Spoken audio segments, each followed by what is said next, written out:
Alors bonjour et bienvenue dans cette deuxième vidéo où cette fois-ci on va se concentrer sur comment installer Pi-hole.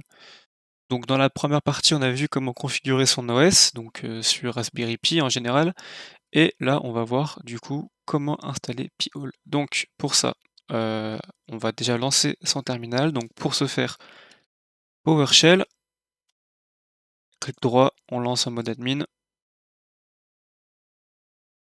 on va mettre en plein écran pour que vous voyez mieux, on zoome un petit peu, donc là on va faire un petit SSH, ok ça fonctionne bien. Donc, ce qu'on va faire, alors déjà, je vais rappeler rapidement qu'est-ce que Pi-hole, si jamais vous avez oublié ou parce que c'est vrai que dans la première vidéo, j'en ai pas trop parlé, je me suis surtout concentré sur l'installation de Raspbian. Donc Pi-hole, c'est un programme open source disponible sur GitHub, d'ailleurs on va le télécharger depuis GitHub, qui est, c'est un petit programme qui en fait agit comme un serveur DNS, c'est-à-dire que c'est un programme qui va tourner en tâche de fond sur votre réseau, comme un serveur DNS, et qui va filtrer toutes les requêtes DNS qui vont passer sur votre réseau.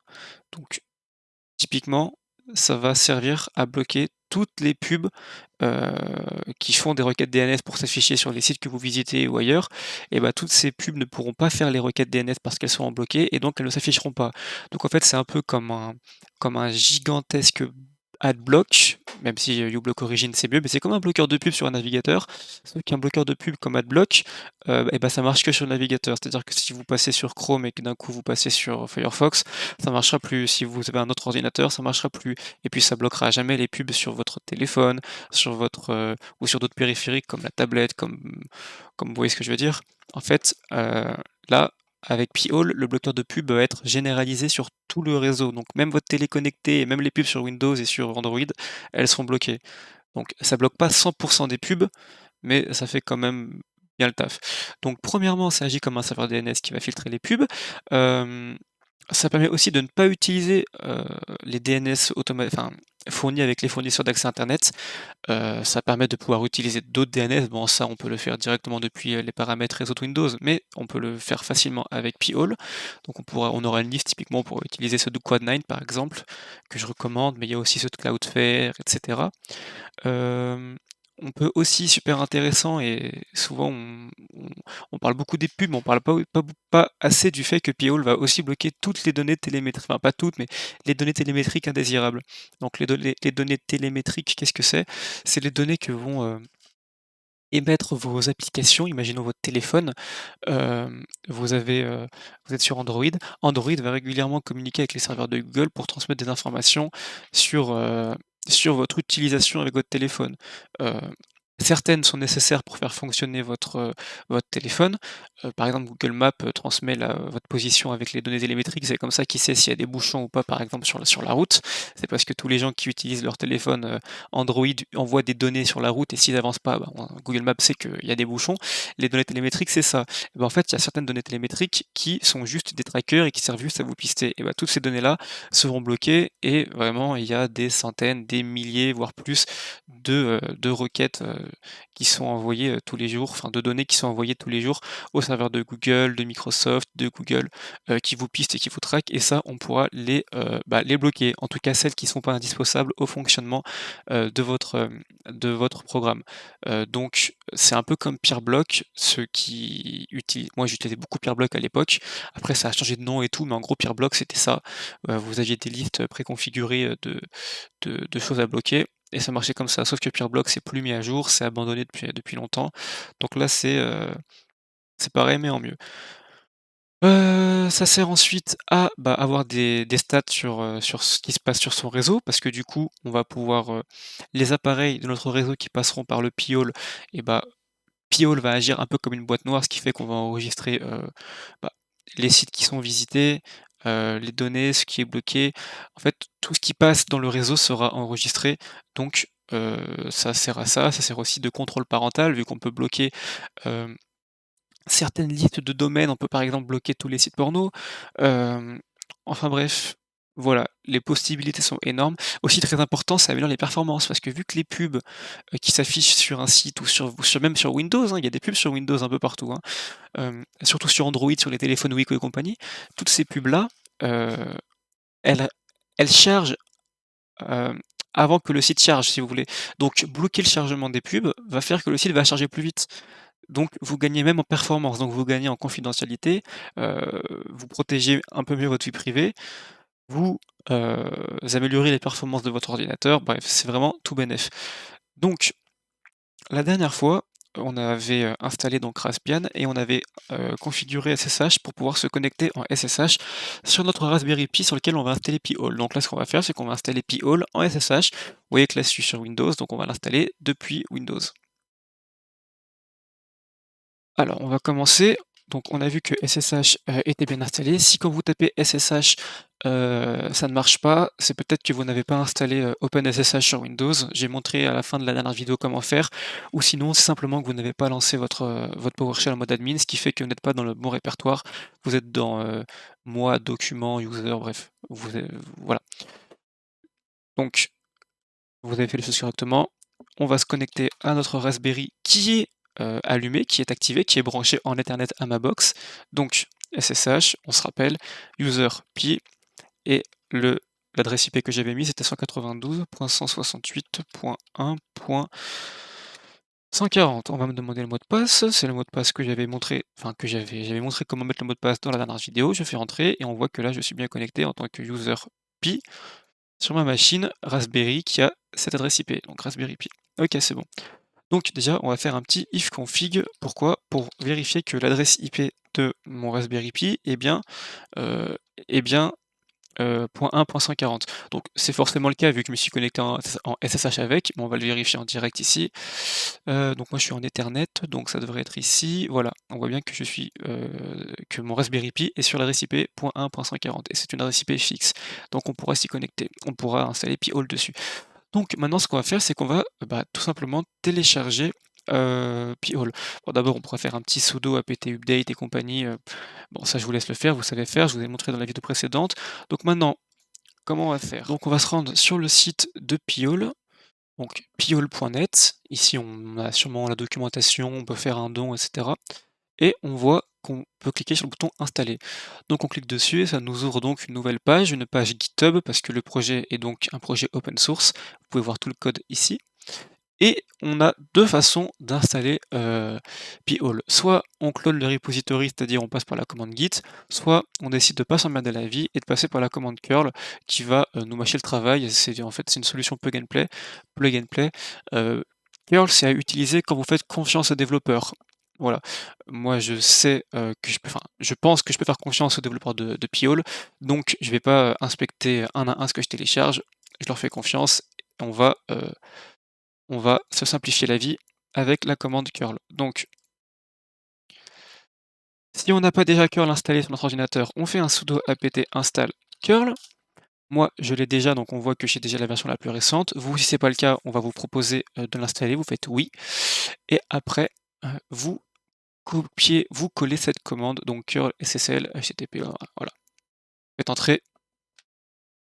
Ah oui, non, on va arrêter. CTRL-C, il faut faire ça en mode root. Donc ce qu'on va faire, on va se faire su sudo su, on va se mettre en route, donc là je suis en mode route, vous voyez que d'ailleurs on ne me demande pas de mot de passe, et je vais relancer la commande. Voilà, on voit que cette fois-ci root user check. Là tout à l'heure c'était rouge.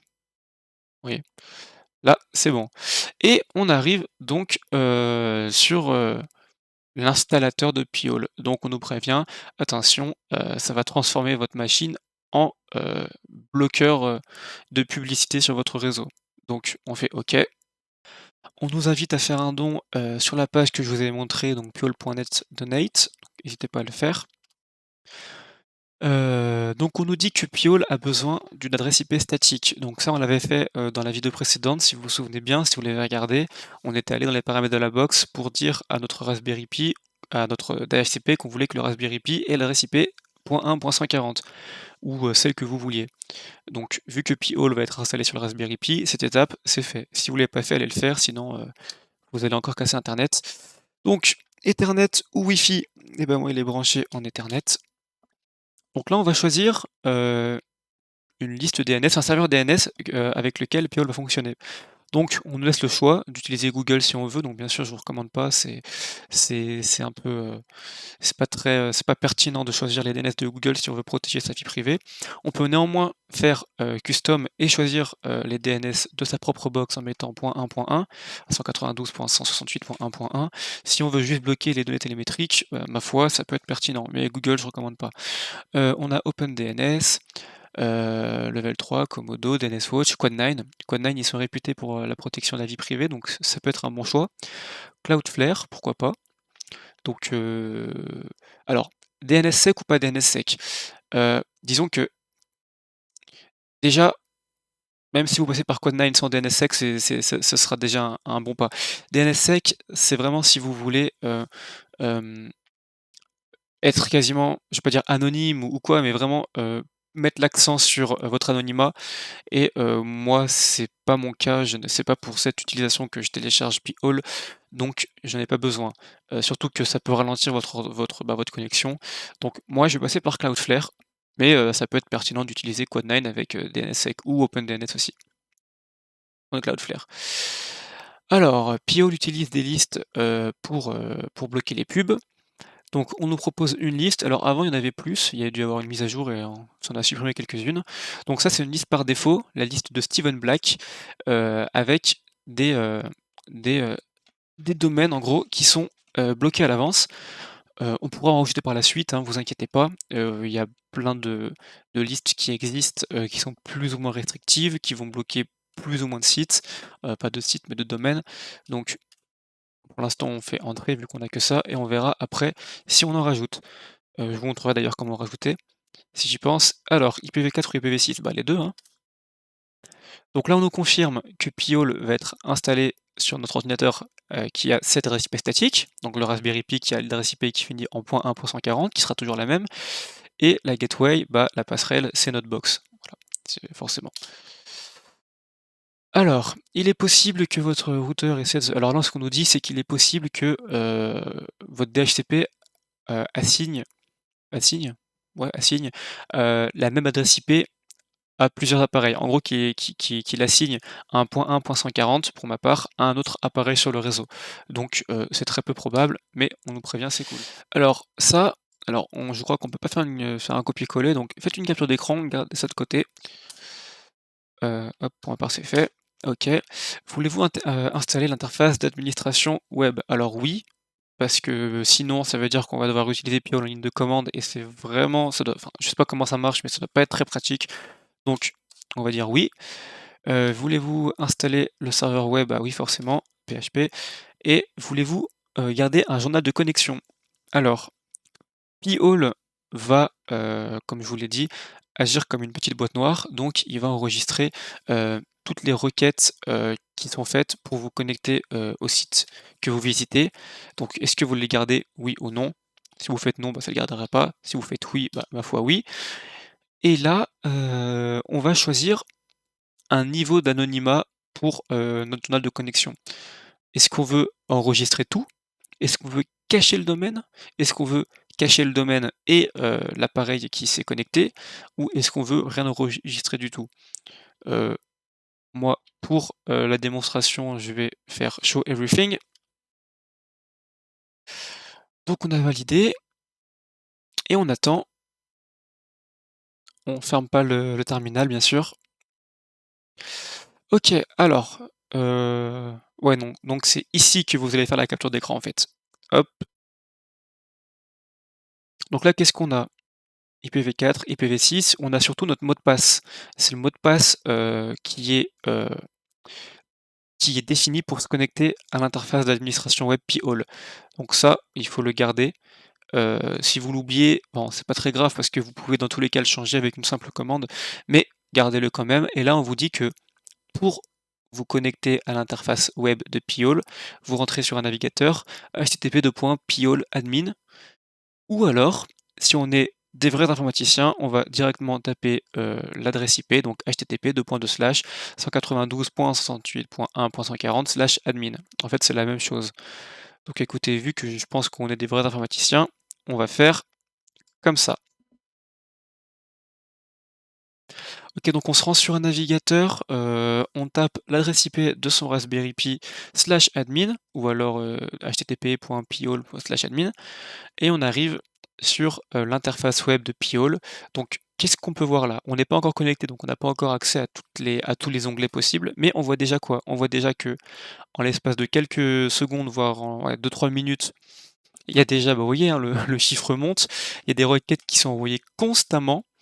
En l'espace de 202 en l'espace de quelques minutes. Sur ces 202, il y en a 32 qui ont été bloqués, donc ça représente 15 et on voit que par défaut, la liste, qu'on avait choisi d'installer, celle Steven List, là, je crois qu'elle s'appelait, ça bloque déjà 58 000 domaines.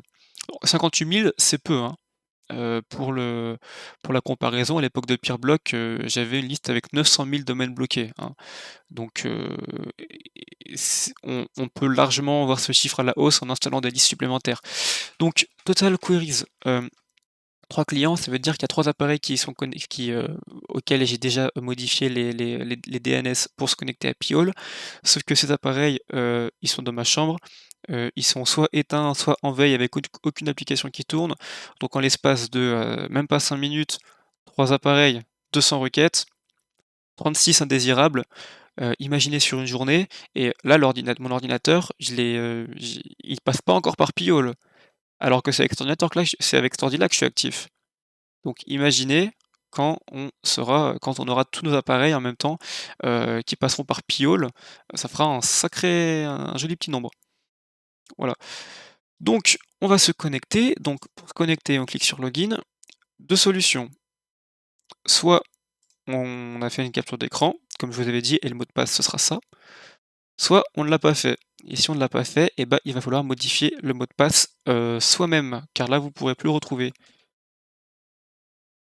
OK, donc on retourne sur son terminal, on est toujours en tant que root. Est-ce que je peux zoomer un peu plus? Ouais, on est toujours en tant que root, donc on est toujours sur le Raspbian et on va partir du principe que vous ne connaissez pas la commande, pour changer, le mot de passe. Comment la trouver? Et ben, on va commencer par Pi-hole parce que le programme avec lequel on veut interagir, c'est Pi-hole et option commune à tous les programmes, c'est -h pour help qui va nous afficher la liste des commandes. Donc avec Pi-hole, on peut utiliser -w, -a pour admin, c'est sûrement là-dedans qu'on va pouvoir changer le mot de passe. Voilà, on va pas chercher la version ni le chronomètre, c'est admin. Donc on va recommencer. Heu, Pi-hole-a, mais une fois qu'on est dans A, comment faire pour changer le mot de passe? Et ben, on va recommencer, on sait pas, on va faire -h pour demander de l'aide et on se rend compte, on nous dit qu'une fois qu'on est dans A, une fois qu'on est dans admin, on peut faire -p pour changer le password et nous, c'est ce qu'on veut faire parce que ce qu'on veut, c'est changer le mot de passe admin. Donc maintenant, on sait faire, donc on va faire Pi-hole. Pas besoin de sudo, hein. Vous pouvez écrire sudo avant si vous n'êtes pas en tant que root, en tant que root, donc root a tous les droits, pas besoin de sudo. Pi-hole-a, pardon, -a-p et on voit qu'on nous demande d'entrer un nouveau mot de passe, donc on va le choisir. Rien ne s'affiche, c'est normal. On nous demande de confirmer. D'ailleurs, si vous voulez rien mettre, vous écrivez rien, hein, ici. Vous écrivez rien, vous faites juste entrer et ça désactivera le mot de passe. Donc j'ai retapé mon deuxième mot de passe, je fais confirmer et j'ai une petite indication verte qui me dit: «Nouveau password, pris en compte». Donc maintenant, je peux me rendre sur mon interface. Donc je m'étais déjà connecté pour faire le test, donc je vais me déconnecter, on va faire comme si on n'avait rien vu. Hop, login et le mot de passe, c'est celui que je viens de mettre sur ma console. Et voilà, on voit que on est connecté et c'est génial et on a maintenant, 110 requêtes qui ont été bloquées et c'est 20 des requêtes totales. OK, donc ça vous le faites jamais s'il vous plaît, ne pas enregistrer. Avant de voir en détail, qu'est-ce qu'on peut faire dans l'interface web de Pi-hole, heu, on va voir comment faire pour que votre ordinateur passe par Pi-hole. Voilà. OK, donc je vais vous montrer comment faire sur Windows. La manip sera sensiblement la même sur Linux, faudra juste trouver les menus équivalents. Donc, on va se rendre dans les paramètres réseau. Ici, Ethernet, modifier les options d'adaptateur.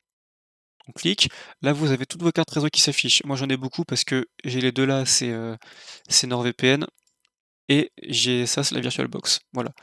Donc à part ça, j'ai sûrement comme vous Ethernet et Wi-Fi. Ce sera à faire sur les 2. La manip que je vais vous montrer sera à faire sur la carte Ethernet et sur la carte Wi-Fi. On va commencer par Ethernet. Donc je l'ai déjà fait, hein, donc je vous montre.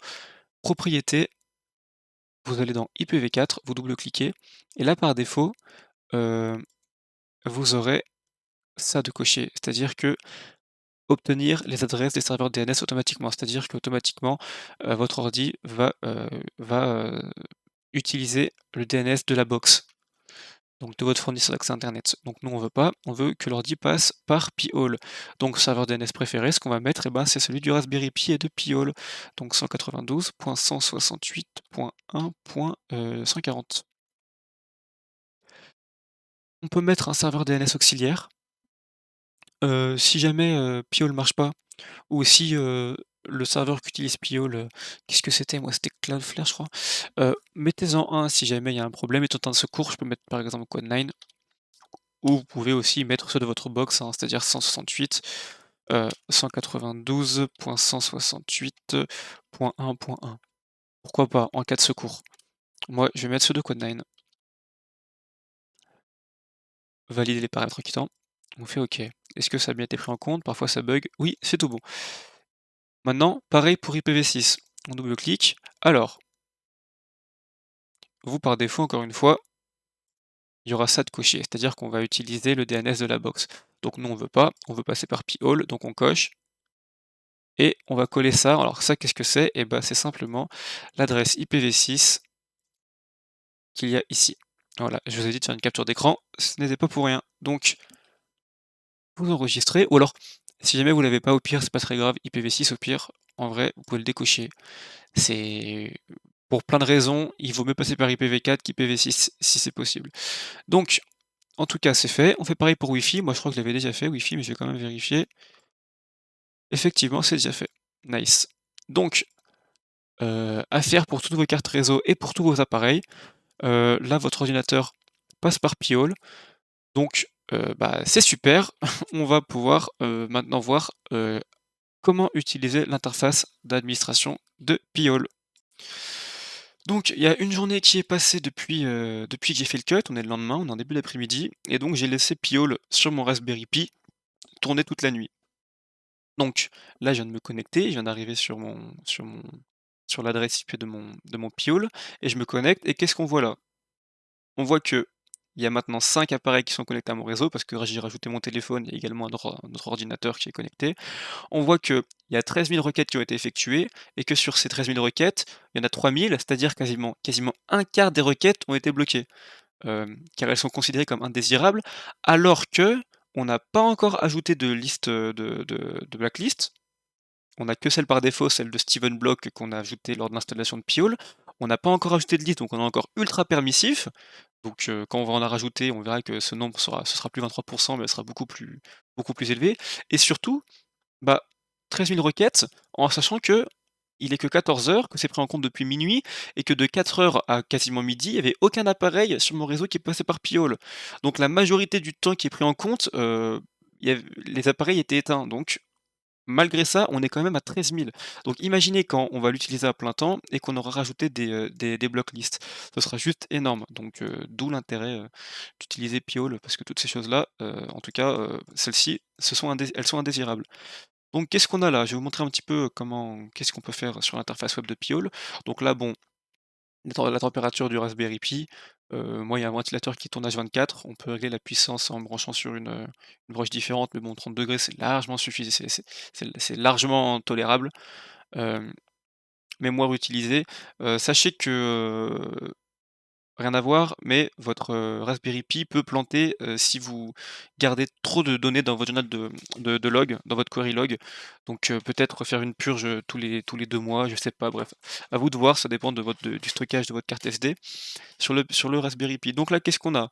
On a par heure, même par quart d'heure, j'ai l'impression, par 10 minutes, toutes les listes, enfin toutes les requêtes qui sont envoyées, et en gris, c'est celles qui sont bloquées. Voilà. On voit que à 2 heures du mat, il y avait 25% des requêtes bloquées, là 40%.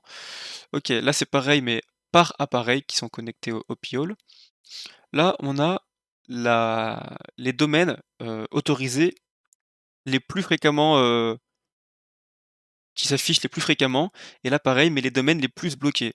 Donc bah, là, sans surprise, vous voyez Microsoft, Amazon, Google, Facebook, YouTube, donc Google, Ads donc là, voilà, sans surprise, il y a que du Google. En gros, il manque plus que Apple et on a la totale, quoi. Donc en fait, vous aurez quasiment tout le temps, heu, voilà, les GAFAM, Google, Apple, Facebook, Amazon, Microsoft, c'est rien de surprenant, hein, c'est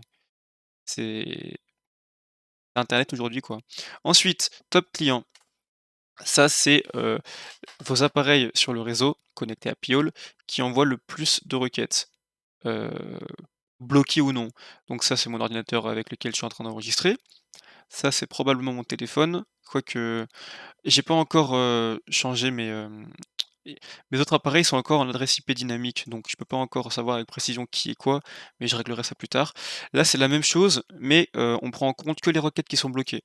Donc le classement est le même, hein, plus il y a de requêtes qui sont faites, plus il y en a qui sont bloquées. OK, maintenant on va se rendre dans Querylog. Alors Querylog, qu'est-ce que c'est? Bah, c'est juste le journal, l'historique de toutes les requêtes en fait, qui passent sur votre réseau. Donc celles qui sont en vert, elles sont autorisées, elles sont considérées comme étant nécessaires au fonctionnement de votre ordinateur ou autre. Et celles qui sont rouges, il y en a quelques-unes ici, c'est celles qui sont bloquées. Heu, Par exemple Dropbox, moi j'ai pas de Dropbox sur mon ordinateur, donc je sais pas pourquoi est-ce que j'ai ça. Voilà, typiquement c'est de la télémétrie comme je vous le disais. Donc si vous essayez d'accéder, à un site et qu'il est bloqué, ça vous dit, que le site est inaccessible, vérifiez vos DNS ou quoi, il sera sûrement ici en rouge. Si c'est le cas, il faudra l'autoriser dans la whitelist. Voilà, pour pouvoir, s'y rendre. Long term data. Alors ici, vous pouvez, garder un historique à long terme de toutes les requêtes qui passent sur votre réseau. Bon moi, vu que j'ai installé Piol depuis hier, j'aurais pas grand-chose. Si je mets Today par exemple, on retrouvera la même chose que je vous ai montré tout à l'heure. Mais voilà, sur le long terme, ça peut être intéressant d'avoir une vue sur les 30 derniers jours. Hem, voilà. Query log, pareil, mais pour les query log, top list. Les domaines qui seront les plus utilisés, et ceux qui seront les plus bloqués et les appareils qui envoient le plus de requêtes. Voilà, dans ces 3 cases-là. Ensuite, whitelist. Donc je vous parlais de la whitelist tout à l'heure dans le query log. Quand vous avez un quand vous avez des sites qui sont bloqués à cause de Piol, c'est-à-dire des sites, heu, dont, l'adresse est, référencée dans la block list, qui est installée. Vous savez quand on avait téléchargé Piol, on avait installé la liste de Steven Block. Voilà. Si vous allez sur un site web et qu'il est compris dans la liste de votre blocklist, vous pourrez pas y accéder. Donc ce qu'il faudra faire, c'est, mettre un veto sur ce site en particulier. Imaginons que le site en question c'est test.com. Imaginons il est bloqué par une de vos blocklists. Il faudra l'ajouter ici. Mettez un petit commentaire, juste pour vous, pour savoir, ce que vous venez de faire, on va dire, test pour la vidéo et bah, si test.com est compris dans une liste et que vous voulez maintenant y accéder, vous pourrez. Vous cliquez ici, add domain as wildcard, ça permet à ce que tous les sous-domaines et tout ce qui contient test.com soit autorisé et pas seulement test.com. Typiquement, par exemple, fr.test.com sera autorisé. Voilà. Moi, je vais pas le faire, mais j'aurais pu le faire. Blocklist, c'est exactement le même principe, mais cette fois-ci, c'est dans le sens inverse.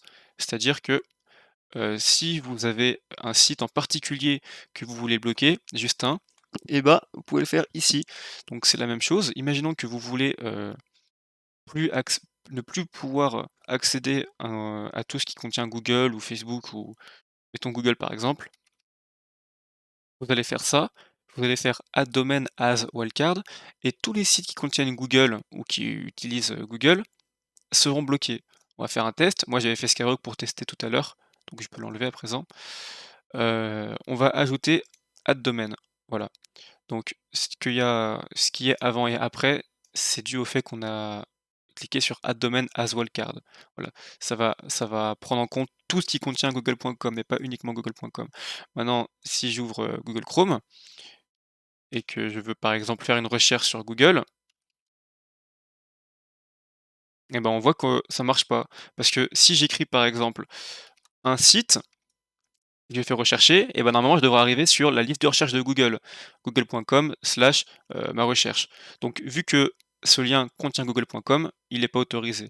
Mais normalement, ce serait peut-être la même chose pour YouTube, voilà.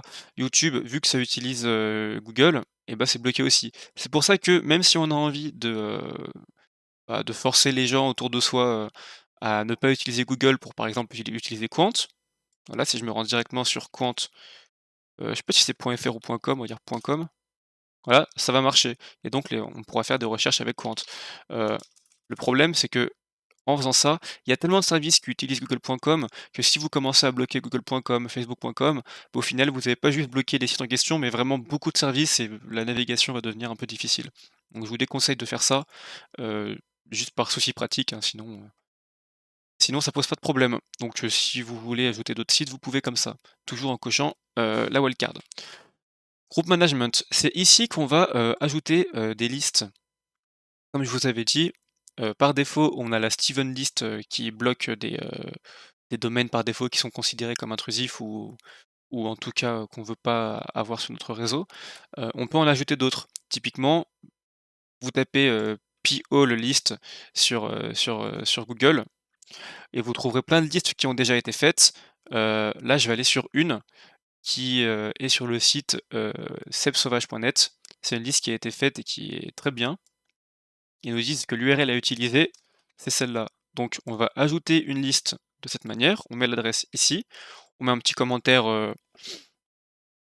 par exemple, et on va faire add. On voit maintenant qu'on a 2 listes qui sont des block lists. On a la block list de Steven, ah non, c'est Steven Black, pardon, pas Steven Block. Steven Black qui est par défaut, qui est prise en compte, et celle qu'on vient de rajouter.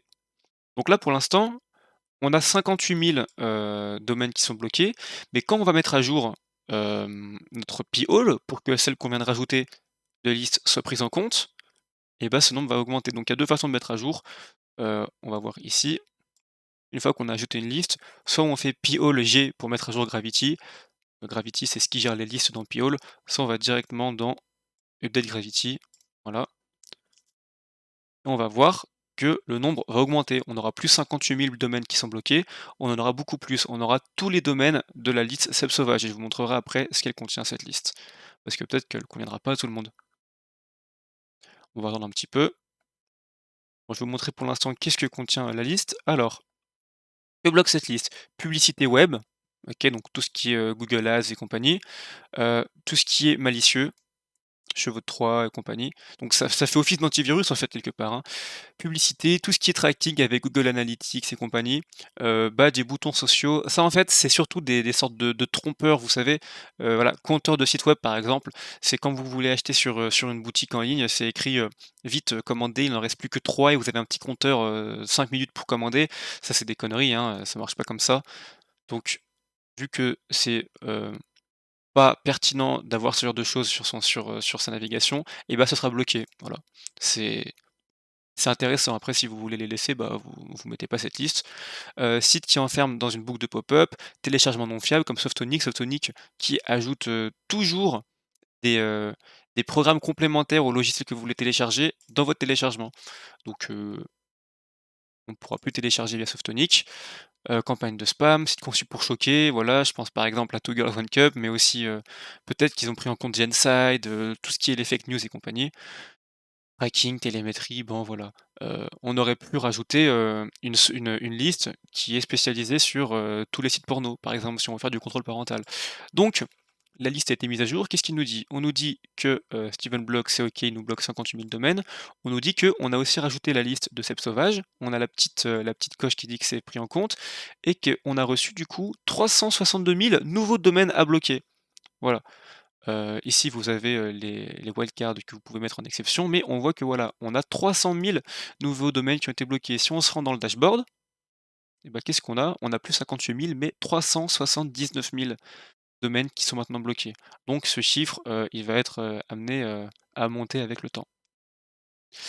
OK, donc on retourne maintenant, on va aller sur, alors disable, c'est simple, c'est si vous voulez désactiver Piole pendant quelques instants.